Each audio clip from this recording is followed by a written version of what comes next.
मेरी पाठशाला में आप सभी का स्वागत है। आज इस वीडियो में हम क्रिया विशेषण व उसके भेदों के बारे में जानेंगे। देखिए, यहाँ कुछ वाक्य हैं। लतिका अभी अभी आई है। नानी उस ओर बैठी है। बच्चा जोर जोर से रो रहा है। बड़ों के सामने कम बोलो। उपर्युक्त वाक्यों में लाल रंग में लिखे शब्द क्रिया के बारे में विशेष जानकारी दे रहे हैं, अर्थात ये यह बता रहे हैं कि क्रिया कब, कहाँ, कैसे और कितनी हो रही है।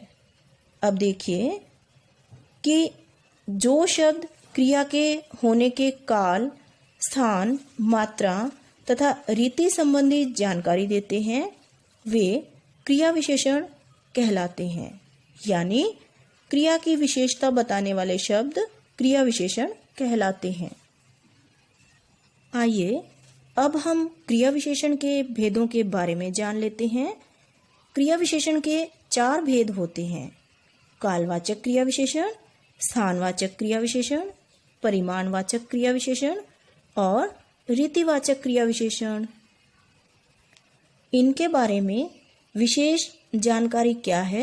देखिए कि क्रिया विशेषण हमेशा क्रिया से पहले लगकर उसकी यानी क्रिया की विशेषता बताते हैं और क्रिया विशेषण शब्द अव्यय होते हैं, अविकारी होते हैं।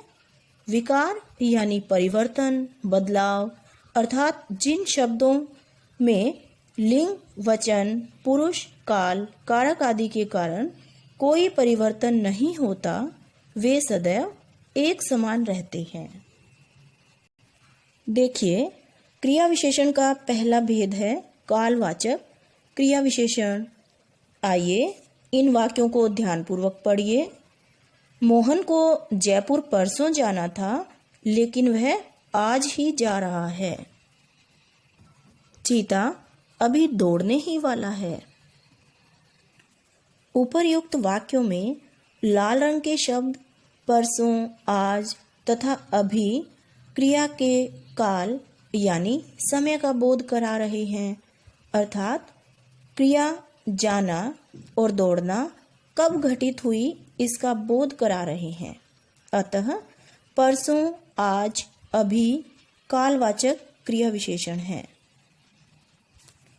कालवाचक क्रिया विशेषण जानने के लिए क्रिया के साथ कब लगाकर प्रश्न किया जाता है, जैसे कभी कभी, अभी, हमेशा, पहले, रात भर, आज, प्रतिदिन, तुरंत आदि।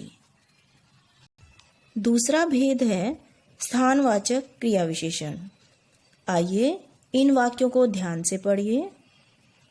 पहला वाक्य है प्रभात बाहर खेल रहा है। मीरा राधिका के बाईं ओर खड़ी है।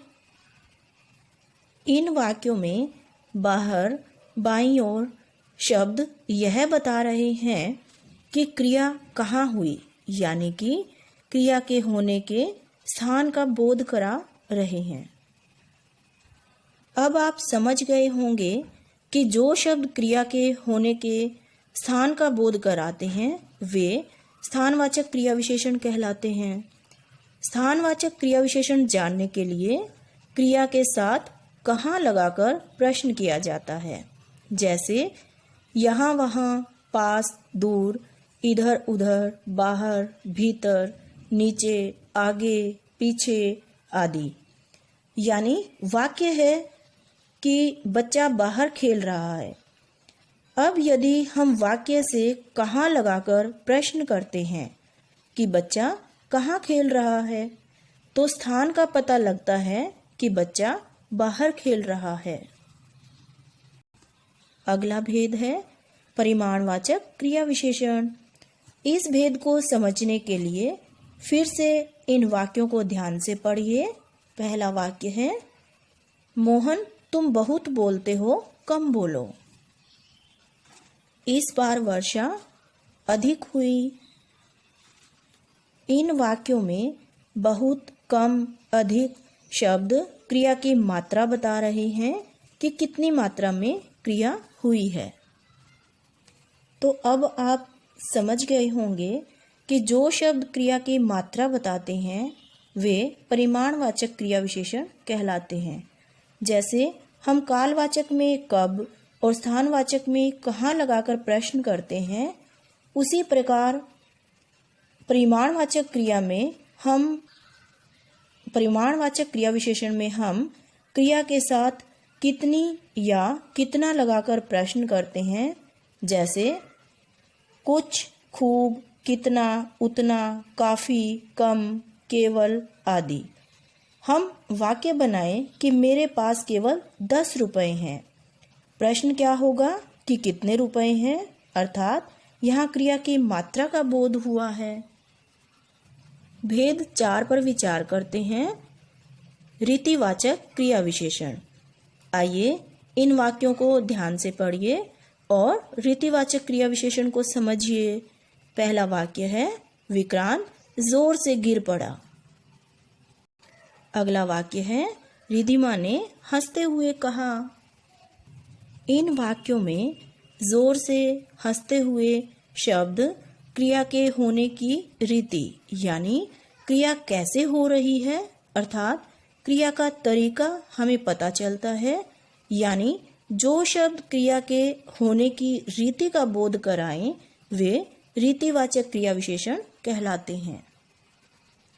जैसे होले से, धीरे धीरे, ध्यानपूर्वक, अचानक, फटाफट, शांतिपूर्वक, शीघ्र आदि।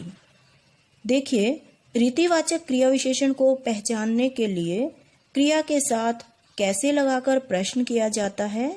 जैसे वह फटाफट बस में चढ़ गया। अब यहाँ देखिए, चढ़ना क्रिया कैसे हुई, यानी फटाफट। हमने वाक्य से प्रश्न किया कि कैसे चढ़ा, उत्तर मिला फटाफट।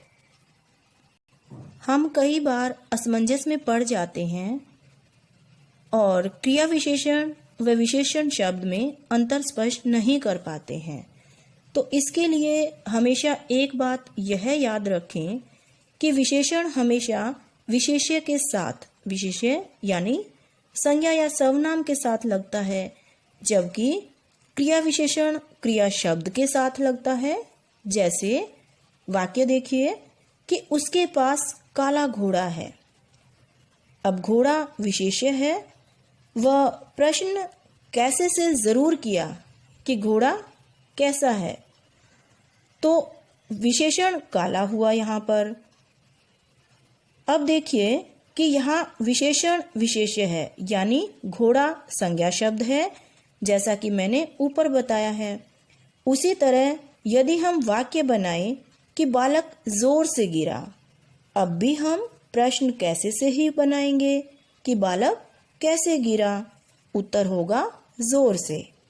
परंतु हम अब यहाँ यह समझेंगे कि गिरना क्रिया है और घोड़ा संज्ञा, यानी क्रिया विशेषण क्रिया के साथ प्रयोग होता है और विशेषण संज्ञा या सर्वनाम शब्द के साथ।